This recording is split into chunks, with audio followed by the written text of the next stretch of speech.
apa ya, kalau misalkan orang-orang yang ketemu kita tuh udah bilang, ih kamu suara halus ya, kamu Papua kah apa nih? jadi jadi saya punya mama punya adik-adik tuh dong punya suara tuh halus dan begitu sudah. Jadi saya berpikir bahwa jadi putri tuh ketong harus seperti itu karena adem tuh kakak, adem terus kemana-mana bawa buku terlihat kayak kayak wow Wanita-wanita sekali. independen banget gitu Ya, kan, yang kayak gitu. 3, 2, 1, on air.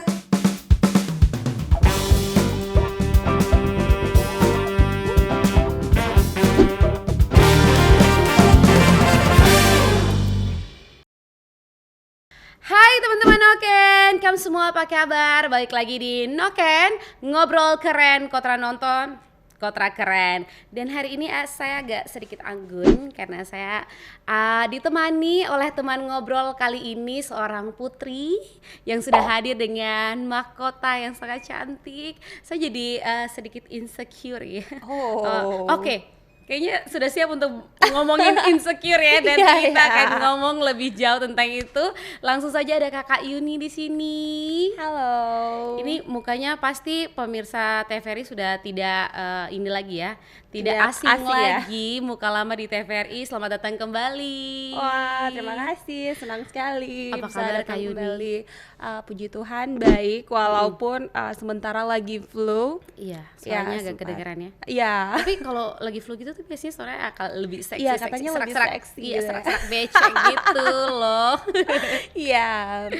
Gimana Kak Yuni, kesibukan apa sekarang? Kalau kesibukan sekarang 1 bulan terakhir ini lagi fokus sama persiapan pemilihan Putri Indonesia. Wow, jadi teman-teman Noken Kak Yuni ini akan mewakili Provinsi Papua di ajang Putri Indonesia ya. Iya. Untuk itu suatu kehormatan banget nih Noken didatangi oleh seorang putri ya.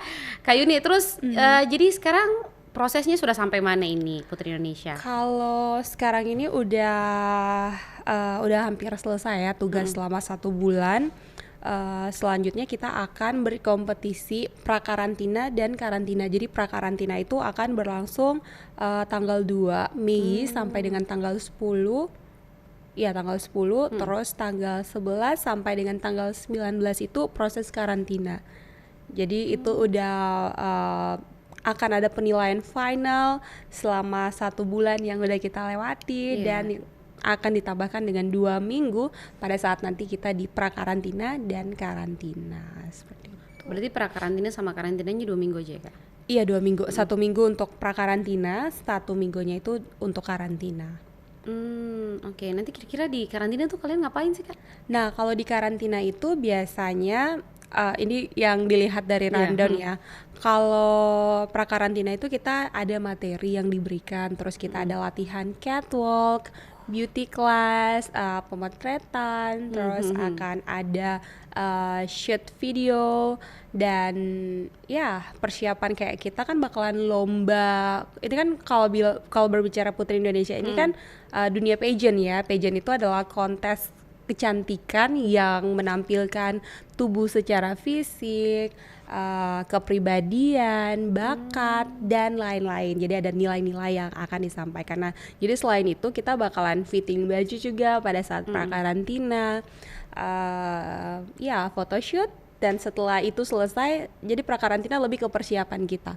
Ntar pas karantina bener-bener baru tuh udah mulai materi, tetap ada kunjungan ke instansi pemerintahan, kementerian dan lain-lain, dan sampai pada saatnya nanti pemilihan dan pengumuman siapa yang menjadi Putri Indonesia. kayak Berarti gitu. selama karantina dan prakarantina itu udah mulai dinilai kan ya Kak? Maksudnya kan nanti ada beberapa kategori kan yang diumumkan gitu loh Kak. Jadi itu sudah mulai penilaian dari prakarantina dan karantina itu. Iya benar. Jadi kita tuh kayak tadi aku bilang Kak, kok aku ya Ih, ampun, sudah, ih lucu. Teman-teman Noken dorang Geliton 2 di sini. Oke. Mohon maaf Si paling Kita aku. sweep. Mohon maaf ya guys, mohon maaf. Oke. Jadi Oke, Kak, kita switch ya. Iya. Kita sebagai perempuan perempuan Papua lah, perempuan Papua Iya. dong. Oke. Oke. Jadi selama Tiba-tiba kaget tuh. Saya kaget. Kaget Kok kan? aku? Jadi ketong nih selama 1 bulan ini sudah ada tugas-tugas yang ketong ketong lakukan toh. Jadi dari tugas-tugas itu ketong sudah mulai dinilai. Ketong sudah mulai dinilai sampai kan ketong ada 45, bayangkan 45 wanita cantik dari seluruh Indonesia. Ada provinsi-provinsi yang memang mereka punya power, bukan punya power sih, mereka mendapat dukungan penuh. Mereka kirim 2 kandidat, DKI Jakarta kirim 6 bahkan. Karena kan itu kalau dari catatan histori sebelumnya kan mereka selalu ada yang menang terus kan, makanya mungkin dari situ. Dan mereka juga kan tuan rumah ya, jadi betul. tidak menutup kemungkinan mereka bisa mengirim banyak kayak Tidak gitu. pakai one ticket toh, kalau tong kan pakai one ticket. Iya, tong pakai uang tiket, tong cari dana juga Dan susah. cuma uang Grab saja ya. Kayak betul. Kayak begitu. Jadi untuk menyaring 45 putri cantik seluruh Indonesia ini kan butuh waktu ya pastinya. Jadi selama 1 bulan ini memang kita udah ada tugas-tugas yang diberikan ya, dan yang sudah kita laksanakan juga. Ini minggu terakhir, minggu besok itu udah masuk karantina tanggal 2 pra-karantina. Jadi ya dari situ dinilai sampai nanti berakhir pada tanggal 19 Mei 2023 seperti itu. Kak Yuni, ini sebelum jauh tentang saya punya banyak sekali pertanyaan-pertanyaan tentang dunia pageant, karena kan saya juga pengen, tapi ternyata yang Maha Kuasa tidak memberikan tinggi sedikit, lebih berapa senti begitu, jadi tidak Tinggi bisa. berapa sih, Kak? 155. Jauh sayang, jauh. Tapi jadi presenter bisa lah ya. Bisa lah ya, kan ton duduk saja toh, tentrame diri.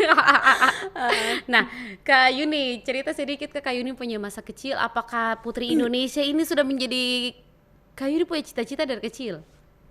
Ya, kalau mau bilang cita-cita dari kecil ya, saya kenal Putri Indonesia itu saat SD.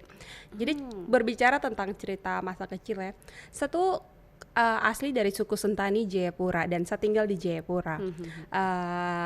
Lokasi tempat tinggal itu ya karena ketong di kota ya kakak. Jadi satu dari kecil saya tumbuh di antara sosok-sosok inspiratif. Saya punya papa mantan atlet nasional.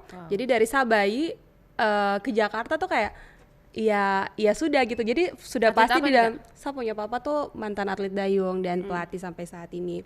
Kak Yuni dari kecil juga bisa ada. Saya pernah ikut dayung tapi kayaknya memang bukan passion dan saya tidak bisa begitu. Jadi aduh sudah biar ketong tada-tada saja toh. Tada-tada saja toh.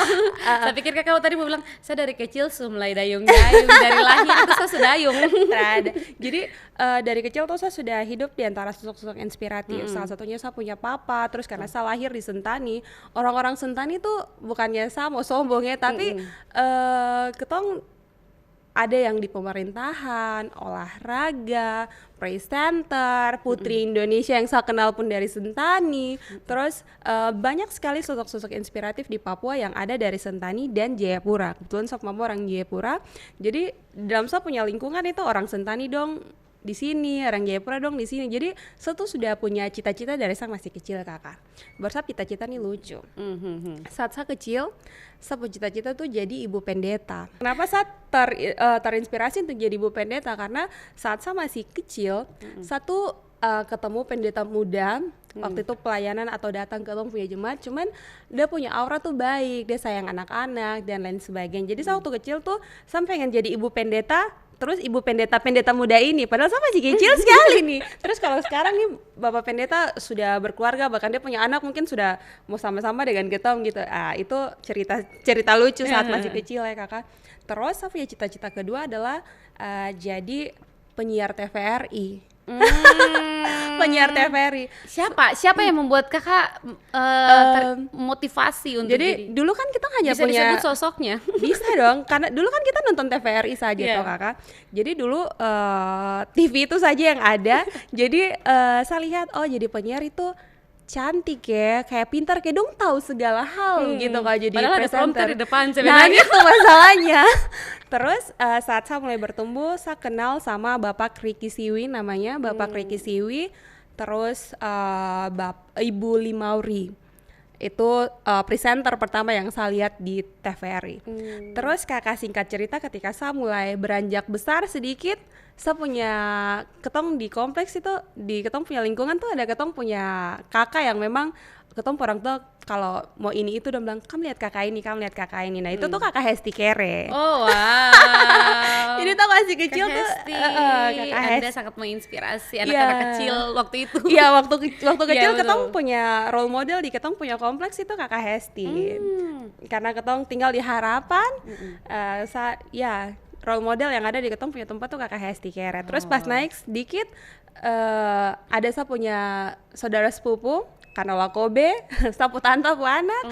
Jadi saya pas lihat gini, ya ampun kakak Hesti jadi penyiar, kakak Nola juga gitu loh. Berarti tidak menutup gitu ya? kemungkinan Iya. gitu loh kalau nanti suatu saat nanti ketika saya besar saya juga bisa atau apa. Tapi itu cita-cita saat masih kecil dan saya senang melihat sosok-sosok inspiratif saat saya masih kecil. Singkat cerita saat saya kelas 6 umur 9 tahun waktu itu SD. Saya punya mama, punya adik sepupu ikut Putri Indonesia. Jadi dulu tuh Putri Indonesia ini ada dari kabupaten kota kalau tidak salah. Jadi saya punya mama ade tuh ceritanya nih. Saya punya mama ade nih, dia ikut Putri kabupaten kalau tidak salah waktu itu. Jadi saya masih kecil, saya ikut saya punya mama dengan saya punya mama ade ini ketong cari baju adat untuk dia pakai kompetisi dan lain sebagainya. Jadi saya lihat saya punya mama ade ini dokter. Jadi dia jalan kemana-mana tuh dia putas dipenuhi dengan buku. Terus kalau misalkan orang-orang yang ketemu kita tuh udah bilang, ikam suara halus ya, kamu Papua kah apa nih? jadi saya punya mama punya adik-adik tuh dong punya suara tuh halus dan begitu sudah. Jadi saya berpikir bahwa jadi putri tuh ketong harus seperti itu karena adem tuh kakak, adem terus kemana-mana bawa buku terlihat kayak wow Wanita sekali. independen banget gitu Ya, kan, yang kayak gitu. Jadi saya termotivasi feminin banget. jadi Putri Indonesia karena saya punya mama punya adik sepupu nih, saya punya mama ade. Terus pas waktu itu saya punya mama ade terdapat. Terus yang jadi Putri Indonesia di tahun itu karena tahun 2006 itu Kakak Rini Modo. Nah, itu sosok dari marga dia Sentani juga tuh kakak. Jadi saya tuh kayak wow, kayak jadinya tuh wow sekali macam orang-orang Sentani dong ini kayak gitu. Jadi kayak yang ada di sapu ya lingkungan itu yang saya lihat. Jadi di dalam sapu otak saya juga mau seperti mereka gitu loh karena cantik. Jadi itu sudah kakak saya cita-cita saat saya masih kecil. Cuman Sani memang anak yang paling tukang melawan dari antara saya punya saudara-saudara dorang semua. Jadi dong tidak bisa diam Kak, karena saya suka untuk berpergian. Jadi saya mulai lihat sosok-sosok inspiratif semua yang ada di dalam saya punya lingkungan. Akhirnya saya meniru mereka tapi dengan saya punya versi sendiri dan ya puji Tuhan itu saya punya cerita masa kecil yang akhirnya terwujud ketika saya dewasa satu persatu gitu loh Wow. Iya, penyiar TVRI karena jadi. iya saya lihat Bahkan sampai ke nasional. Puji Tuhan. Wow, puji Tuhan. Dan Putri Indonesia juga sekarang akan sampai ke panggung itu. Iya ya? benar Wow. itu iya puji Tuhan sih. Gimana Kakak. nih rasanya persiapan, kira-kira maksudnya sudah membayangkan belum panggung semegah itu kamu akan ada di sana gitu loh. Sudah sih kakak kayak Kamu sudah lagi. Seko. Iya, terus bicara campur-campur sampai sesama papeda. Kalau membayangkan sudah sih kakak, bahkan saya sudah membayangkan itu kakak. Jadi saya punya cerita juga.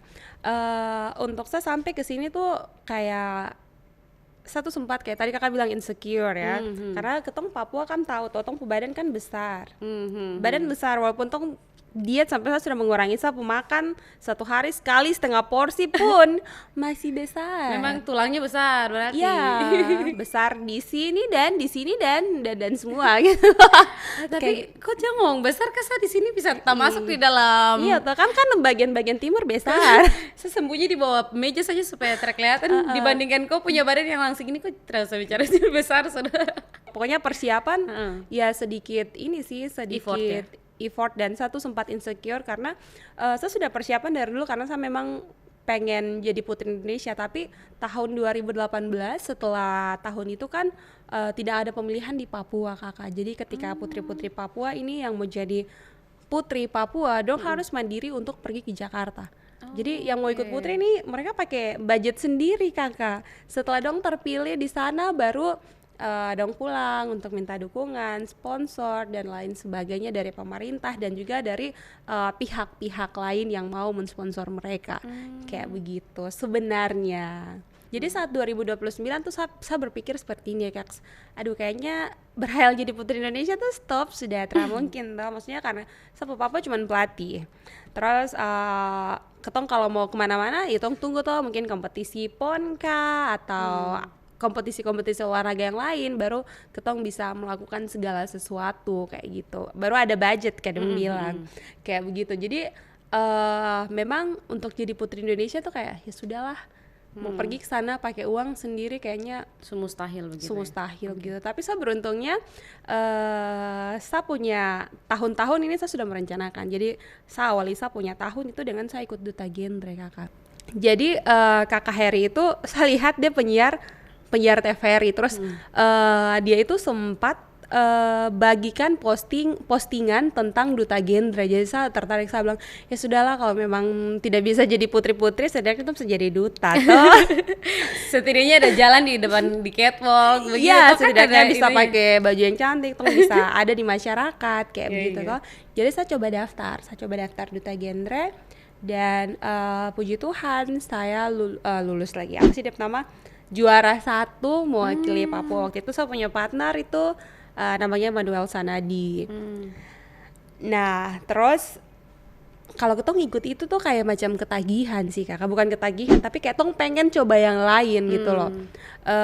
Dan saya Ada berpikir motivasi begitu iya, kan jadinya. motivasi, dan sebenarnya ini bagus untuk anak-anak Papua, karena ketika ketong bisa mengikuti kompetisi ini, ketong punya link semakin luas, ketong juga bisa mendapatkan pekerjaan karena itu dan lain sebagainya, banyak hal yang bisa ketong dapat kayak gitu. Jadi di tahun 2016 saya ikut lagi Duta Wisata. Sebelum ikut Duta Wisata, saya tuh ikut salah satu kompetisi pageant, itu Eljon Pageants. Itu cukup rumit ya. Waktu itu di Papua mereka buat, saya masuk 3 besar. 3 besar ini terserah, kalau ketong mau ikut ke Jakarta ketong biaya sendiri kayak gitu. Terus saya berpikir kayak ya sudahlah, saya ikut pemerintah program toh biar ketong dibiayai, ketong dapat biaya juga dari situ. Maksudnya uang pembinaan toh dari situ. Jadi setelah ikut Putri Pariwisata Eljon Pageants ini, saya beralih ikut Duta Wisata Provinsi Papua ini yang diselenggarakan oleh Dinas Pariwisata. Dan puji Tuhan waktu itu saya lolos, saya punya partner tuh namanya Alexandro Morin dari Kabupaten Biak waktu itu. Dan puji Tuhan saat kompetisi di nasional kita masuk 5 besar. Waktu itu kita masuk 5 besar, puji Tuhan. Terus sampai di situ Kakak, aduh ini kalau anak-anak Papua lihat Sapu CV ini mungkin bilang, ih Kakak ini dia haus pageant apa nih? Karena kayaknya setiap tahun tuh ada saja yang saya ikut. Jadi di tahun 2017 itu saya sama-sama punya partner ini Alexandro Morin, ketong dilirik sama Polda. Jadi ada kerjasama antara Polda dan Dinas Pariwisata waktu itu. Jadi kita Duta Wisata, kita jadi Duta Humas Polda. Jadi waktu itu di masanya Pak Boy Raffi, Bapak Boy, ya mohon maaf nih salah. Ya Bapak Boy, di zamannya Bapak Boy itu kita jadi Duta Humas Polda, sampai pada saat Bapak punya masa di Papua sudah selesai, kita juga selesai. Tapi setelah itu kalau saya masih terlibat dengan kegiatan Polda, karena waktu itu saya punya Bapak Kabit itu Pak Kamal. Pak Kamal sekarang sudah pindah ke Jakarta juga. Bapak kalau misalkan lihat ada hal-hal yang memang bisa melibatkan anak muda, Bapak selalu kontak, Bapak kasih tahu, Bapak punya staff untuk kontak kita untuk bisa membantu Polda dengan apa yang kita bisa kayak begitu Kakak. Jadi di tahun 2018 itu saya ikut kompetisi lagi Kakak, kompetisi Duta Bahasa, karena saya berpikir kan Duta ini kan dia punya masa 1 tahun tuh Kakak, dan saya berpikir kalau saya ada di dalam wadah ini, saya bisa dapat banyak pengalaman, pekerjaan, dan ada aktivitas sosial yang bisa saya lakukan, karena saya suka sekali ada di tengah-tengah masyarakat Kakak. Maksudnya walaupun saya tidak terlalu banyak yang bisa saya lakukan, tapi ketika ada di sana tuh saya senang. Jadi ketika saya gabung di Duta, bisa turun ke masyarakat, belajar hal yang baru dari masyarakat. Ketong tahu di Papua ada potensi ini, ternyata tidak hanya ada potensi, tapi ada juga permasalahan ini, ada ini dan lain sebagainya. Banyak sekali yang ketong dapat begitu. Sudah dari situ saya ikut Duta Bahasa Kakak, Duta Bahasa Papua, saya masuk 5 besar. Dan di tahun 2018 ini ketong Duta Bahasa tuh ada punya program tutur lisan kakak. Tutur lisan, jadi ketong bercerita rakyat di RRI waktu itu. Pas 2018 saya ketemu dengan Ibu Limauri Di RRI. Di RRI kayak gitu. Pas tutur lisan, saya sama ada saya punya teman 3, kakak Ella sama kakak Feby kalau tidak salah tong duta. Kakak Ella yang juara 1 waktu itu, kakak Feby dan saya sama ketong ada beberapa, pokoknya yang 5 besar lah waktu itu kalau tidak salah. Tapi yang ikut siaran di RRI itu RRI Pro 2, saya, kakak Feby dan kakak Ella Sanggenava, kakak Feby Romsumbre. Jadi ketong pas tutur lisan di sana ketong ngelopen ketong siaran bareng sama kakak penyiar RRI, ketong belajar di situ karena Ibu Li waktu itu kepala bidang kalau tidak salah ya. Jadi kita dikasih kesempatan untuk belajar setelah dengar ketong siaran tutur lisan itu. Jadi ketong siaran di sana.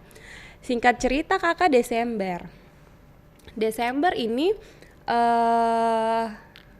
ketong pergi ke Kepsta RRI punya rumah Natalan.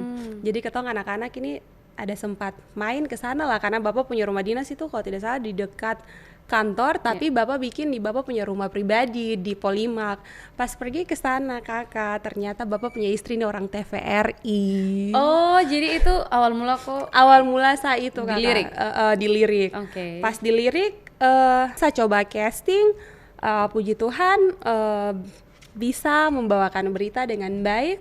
Akhirnya saya siaran 2 tempat tuh kakak waktu itu, di TVRI, RRI. Jadi ada waktu di TVRI, di RRI, setelah itu ke TVRI. Dalam 1 hari tuh pernah saya 2 kali tuh kakak di RRI dan di TVRI. Terus Ibu Li bilang sama saya kayak gini, kalau memang bisa pilih salah satu.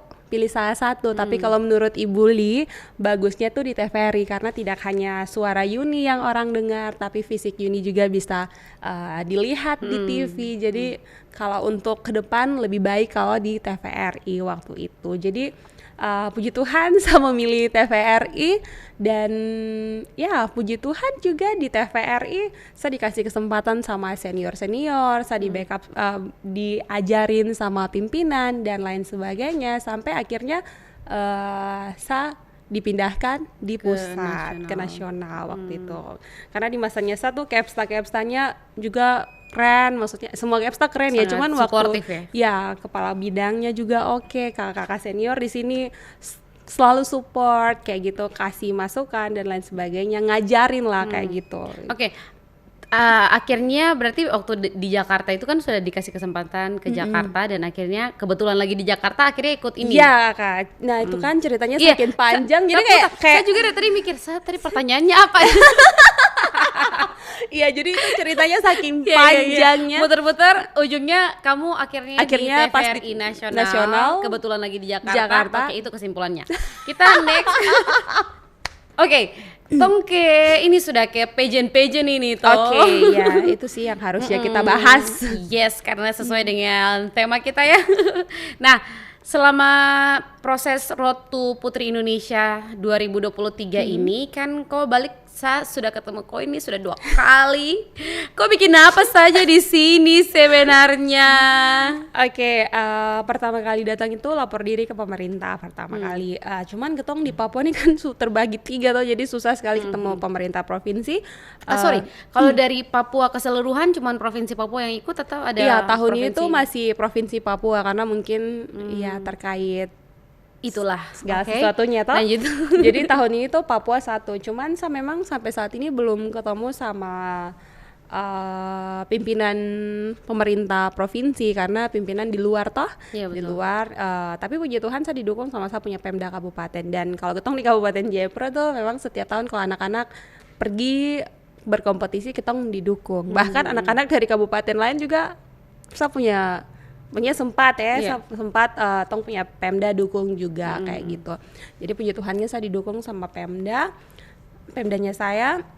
Terus jadi kenapa bolak-balik 2 kali, karena memang tugas-tugasnya kita tuh harus dilakukan di daerah. Kemarin sempat balik ke Jakarta karena satu hal yang ketong harus maklumi, ketong tidak ada di Papua adalah kalau ketong ikut kompetisi ini, ketong punya perancang busana tuh masih ada, tapi kalau untuk kontes pageant begitu masih kurang kakak. masih kurang. Iya. Jadi saya memang harus kembali ke Jakarta untuk fitting baju dan bikin baju di Jakarta kayak begitu. Jadi kemarin saya pergi, saya dapat desainer itu dari Bandung, Surabaya sama Jakarta untuk kompetisi ini. Jadi memang saya harus balik untuk fitting dan lain sebagainya. Jadi saya balik dan sekarang balik lagi karena ini minggu terakhir ketong untuk menyelesaikan, ketong punya tugas-tugas. Apa gitu. itu tugasnya? Langsung aja Kalau dijelaskan. tugasnya tuh kemarin kita harus buat video profile. Video profile itu menyangkut ketong punya daya tarik wisata daerah, terus ketong punya kehidupan pribadi, terus apa yang mau ketong sampaikan dari ketong punya daerah itu masuk di dalam video profil. Terus yang satunya tuh ada video advokasi. Nah, orang-orang sering berpikiran bahwa jadi putri ini hanya jalan catwalk di atas panggung kayak begitu. Tapi ketong tuh ada punya advokasi yang harus ketong buat kayak project pengabdian ke masyarakat kayak begitu. Dan yang lainnya tuh karena ini kan ya ampun jangan disebut ya. Jadi kita tuh ada kayak konten-konten yang memang ketong harus buat, tapi itu di daerah dan itu adalah tugas lain akademis, tugas-tugas yang berkaitan dengan pengetahuannya kita seperti itu. Nah, ini untuk di Papua sendiri kan nanti kok akan menjadi representasi dari provinsi sebesar ini gitu kan. Nah, kira-kira apa sih yang menjadi kok punya concern dan kok pengen supaya dunia dan Indonesia ini melihat tentang hal itu gitu di Papua? Kalau yang pengen saya tunjukkan ke dunia tuh ke Indonesia dulu ya, si paling dunia itu tentang toleransi sih Kak di Papua. Karena saya sejak pergi ke Jakarta baik sih, cuman kalau ketong berbicara mengenai nilai-nilai toleransi yang sebenarnya tuh ketong bisa dapatkan di Papua sebenarnya. Cuman apa ya, belum dikemas dengan baik saja, karena kalau ketong orang Papua ini kan polos ya, bukan polos sih, punya hati yang baik tapi juga jahat. Maksudnya tergantung bagaimana kok bisa menyampaikan pesan itu kayak gitu. Jadi tidak hanya toleransi, kedamaian juga, karena ketong di Papua kalau menurut saya bukan hanya menurut saya, kayaknya orang-orang lain juga merasakan hal yang sama. Kayak ketong belum mendapatkan kesempatan yang sama. Kayak contoh standar kecantikan saja Kakak. Kalau saya dengan Kakak tentu dari timur sedikit berbeda. Maksudnya adalah kakak dari mana? Ambon asli. Nah, Ambon tidak semuanya kulit terang kayak ketong begini toh. Ada yang hitam dan itu hal yang sama di Papua. Kayak rambut yang keriting. Saya pertama kali ikut pageant saja saya dapat hujat dari sosial media sampai saya mental down. Cuman saya berpikir bahwa loh, ini kan saya gitu loh, saya berbeda dengan yang lain dan itu yang mau saya sampaikan gitu. Karena secara fisikly kan kita kelihatan banget ya perbedaannya begitu ya, kan. Benar kayak begitu. Jadi dan kalau ketong berbicara tentang Indonesia ini kan memang beragam-ragam. Kita kan memang berbeda, tapi jangan dibeda-bedakan karena perbedaan Betul. Kayak begitu sebenarnya. Jadi itu sih Kakak yang mau saya sampaikan. Terus kalau saya punya pesan-pesan, ketong Papua ini kan identik dengan perempuan. Maksudnya adalah saya bukan bilang identik, kayak segala sesuatu ada di sini gitu loh. Jadi ketong tidak susah, ketong bisa makan dari ketong punya tanah, ketong bisa melakukan segala sesuatu. Cuman ketong hanya kurang akses saja Kakak. Kalau misalkan ketong punya akses sudah baik, pasti ketong punya kehidupan akan baik. Bagaimana caranya untuk ke sana? Ya udah ketong punya SDM dulu, toh pendidikan dulu, ketong baik dulu, ketong punya segala sesuatu aman, baru itu akan pelan-pelan datang kayak gitu. Jadi kalau saya punya advokasi di bidang pendidikan Kakak. Mungkin ada project-project kah yang akan kau bikin atau mungkin sedang kau bikin sekarang untuk Papua? Kalau saya sih sebelumnya karena bergabung dengan instansi-instansi terkait Kakak, jadi saya punya program yang next akan dijalankan dan sebenarnya sudah pernah dijalankan. Itu namanya Papua Melangkah. Tujuannya ialah hadir ke tengah-tengah anak-anak remaja dengan rentang usia 12 sampai dengan 18 tahun untuk memberikan spirit kepada mereka gitu loh. Kalau kalian punya mimpi, coba untuk mendoakan mimpi itu dan jalani, karena segala sesuatu diawali dengan satu langkah kecil ya kan. Betul, Jadi kalau kalian punya mimpi, coba jalani, cari tahu, belajar dan lakukan. Karena ketong tidak tahu ketong punya takdir dari Tuhan itu seperti apa. Yang ketong tahu hanyalah berdoa dan bekerja. Itu yang ketong tahu. Jadi ya itu sih, Papa Melangkah tujuannya adalah memberikan inspirasi, memberikan spirit kepada mereka agar mereka juga berani untuk melangkah, meraih dong punya mimpi. Saya tidak bisa sama dengan Kakak Clara tidak bisa sama dengan saya, tapi ketong hadir dengan versi terbaiknya kita, dan itu yang membuat kita berbeda tapi satu gitu loh. Wow. Seperti itu. Silakan untuk minta dukungan dari masyarakat. Buat teman-teman pemerintah, seluruh masyarakat yang ada di Papua, mohon dukungannya, karena untuk masuk ke tahap selanjutnya itu ya seperti biasanya ya, ada votingan. Jadi kalau berkenan, kita punya kerinduan bersama bahwa di tahun ini mungkin ada sosok dari Papua juga yang bisa masuk ke tahap-tahap selanjutnya. Mohon dukungannya, baik dukungan doa dan juga dukungan votingan sih, karena ini udah tinggal berkompetisi, yang paling penting voting sih selanjutnya. Cara votingnya gimana sih? Biasanya itu lewat website Kak. Jadi 2 tahun terakhir ini sedikit berbeda karena ada apa sih namanya, iya, itu yang nanti bakalan diberikan barcode. Iya, barcode. Ngapain kita mikirin? Oke. Iya, jadi nanti bakalan dibagikan. Jadi setiap orang bisa klik di situ untuk memilih setiap finalis yang mereka mau pilih, seperti itu. Jadi mohon dukungannya untuk seluruh masyarakat yang ada di Papua untuk bisa voting, seperti itu. Teman-teman Noken, kok nonton Yuni punya sosok yang sangat inspiratif. Ini kok jangan lupa ini voting dia. Awas aja kalau Kamtra voting Kamtra keren. Aduh. Terima kasih Yuni, sukses terus kasih. untuk proses-proses ini, dan sehat-sehat sampai masa karantina, sampai nanti tong lihat Yuni di layar kaca, tong suka ketemu Yuni langsung bah. Oke, terima kasih juga teman-teman Noken, kau nonton edisi ini. Sampai ketemu lagi di episode selanjutnya. Bye.